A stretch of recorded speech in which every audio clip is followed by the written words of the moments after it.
আসসালামু আলাইকুম রাহমাতুল্লাহ। রাফসা নিউজে সবাইকে স্বাগতম। আজও দেশের 5 জেলায় বইছে মৃদু শৈত্যপ্রবাহ। এদিন বরিশালে সর্বনিম্ন তাপমাত্রা রেকর্ড করা হয়েছে 9 ডিগ্রি সেলসিয়াস। কয়েকদিন ধরে দেখা মিলছে না সূর্যের।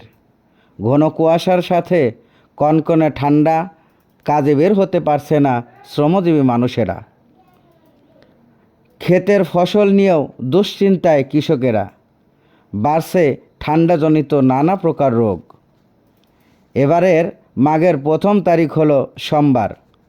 তার আগের কয়েকদিন থেকেই হাড় কাঁপানো শীত, ঘন কুয়াশায় মেঘলা আকাশ থুপথুপে হয়ে পড়েছে। মানুষের রোদ পোয়ানোর কোনো সুযোগও মিলছে না। তীব্র শীত জেঁকে বসায় রাজশাহীতে বিপাকে পড়েছে নিম্ন আয়ের মানুষেরা। অনেকেই খড়কুটা জ্বালিয়ে চেষ্টা করছেন শীত নিবারণের। শীতবস্ত্র নিয়ে সুন্দর করে সাজিয়ে বসেছেন দোকানিরা। তাদের বেচাকিনাও বেশ অনেক বেড়েছে। এদিকে মাঘের শীতে বিপর্যস্ত হয়ে পড়েছে নড়াইলের জনজীবন।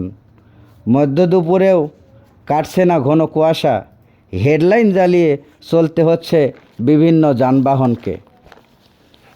পেটের দায়ে যথারীতি কাজে বের হতে হচ্ছে শ্রমজীবী মানুষের। প্রচণ্ড শীতে কাবু হয়ে পড়েছে নারী, শিশু ও বৃদ্ধরা। যদিও খেলার মাঠে তীব্র শীতেও অনুশীলন চালিয়ে একটু গা গরম করার চেষ্টা করছে শিশু ও কিশোরেরা। শেরপুরে দুপুরের পর হালকা রোদ উঠলেও তাতে উত্তাপ নেই। পর্যাপ্ত শীত বস্ত্রের অভাবে কষ্টে রয়েছে নিম্ন আয়ের মানুষেরা।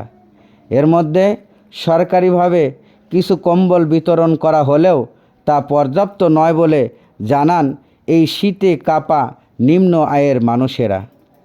এদিকে শহরের ফুটপাতে গরম কাপড়ের দোকানে বেশ জোরে সোরে জমে উঠেছে শীত কাপড়ের দোকান। চুয়াডাঙ্গায় শীতের কাঁপনে ক্ষেতের ফসলগুলো পর্যন্ত নষ্ট হয়ে যাচ্ছে ঘন কুয়াশায়। চাষিরা পড়েছে বড় দুশ্চিন্তায়। শীতের কারণে সারা দেশের হাটবাজারগুলোতেও লোকের উপস্থিতি নাই, বেচাকিনা নাই দোকানে।